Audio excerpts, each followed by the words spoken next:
নমস্কার সবাইকে। আজকে আমি আলোচনা করব ট্রেড লাইসেন্সের জন্য এনওসি সম্পর্কে। অনেকেই জানতে চান এই এনওসি আসলে কি এবং কেন এই ট্রেড লাইসেন্সের জন্য প্রয়োজন। চলুন জেনে নিই। এটি একটি ট্রেড লাইসেন্স। কোনো ব্যবসা শুরু করার জন্য এই লাইসেন্সটি অত্যন্ত জরুরি। কিন্তু এই লাইসেন্স পাওয়ার জন্য আপনাদেরকে এনওসি নামে একটি সনদ জমা দিতে হবে।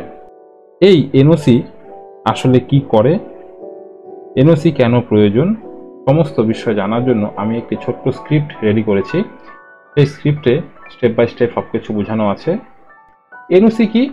এনওসি হলো নো অবজেকশন সার্টিফিকেট, যেটি একটু আগে আমি আপনাদের বললাম। বাংলা এর অর্থ হলো কোনো আপত্তি নেই।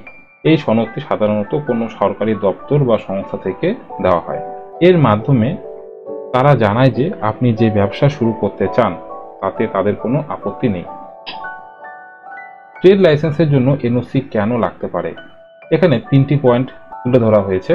তো প্রথমটি হলো সুরক্ষা ও নিরাপত্তা, নিয়মকানুন মেনে চলা, আর 3 নম্বর স্থানীয় আইন। সুরক্ষা ও নিরাপত্তার বিষয় যদি বলি, অনেক ব্যবসায়, বিশেষ করে যারা জনস্বাস্থ্য বা পরিবেশের উপর প্রভাব ফেলতে পারে, সেখানে এনওসি লাগে। এর মাধ্যমে সরকার নিশ্চিত হয় যে ব্যবসাটি জনস্বাস্থ্য বা পরিবেশের জন্য কোনো হুমকি তৈরি করবে না। দ্বিতীয় পয়েন্টটি নিয়মকানুন মেনে চলা। এই বিষয়ে অনেক ব্যবসার জন্য নির্দিষ্ট কিছু নিয়মকানুন মেনে চলা বাধ্যতামূলক। এনওসি নিশ্চিত করে যে আপনি এই নিয়মকানুনগুলো মেনে চলবেন। লাস্ট পয়েন্ট যেটি আছে সেটি হলো স্থানীয় আইন। অনেক সময় স্থানীয় পঞ্চায়েত বা পৌরসভা থেকেও এনওসি লাগতে পারে। তারা নিশ্চিত হতে চায় যে স্থানীয় আইন ও নির্দেশাবলী মেনে চলবে। কোন কোন ক্ষেত্রে এনওসি লাগতে পারে?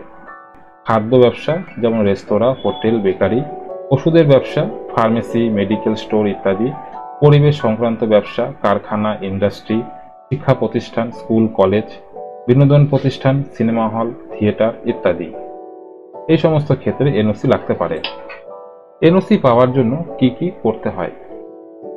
এনওসি পাওয়ার জন্য প্রথম শর্ত হলো আবেদনের জন্য একটি ফর্ম পূরণ করতে হবে। আপনাকে সংশ্লিষ্ট দপ্তরে গিয়ে একটি আবেদন ফর্ম পূরণ করতে হবে। দ্বিতীয়ত, আপনাকে জমি জমা, পরিচয়পত্র, ব্যবসার পরিকল্পনা ইত্যাদি কাগজপত্র জমা দিতে হবে। অর্থাৎ আপনি যে ফর্মটি সাবমিট করবেন সেই ফর্মের সাথে এই তথ্যগুলো লাগবে। একটি ফি জমা দিতে হতে পারে। লাস্ট পয়েন্ট, সাক্ষাৎকার।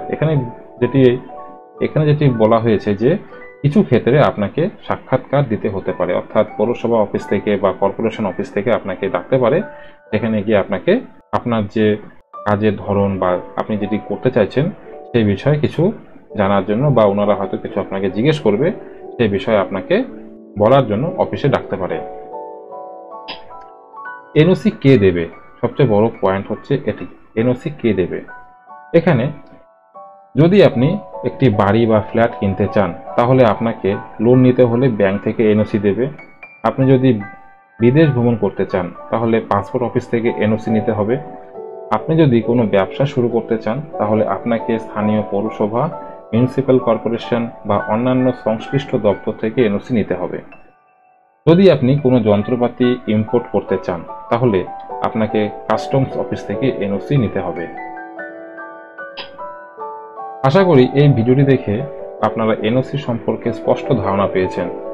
যদি আপনার আরও কোনো প্রশ্ন থাকে কমেন্ট সেকশনে জানাতে পারেন। ধন্যবাদ।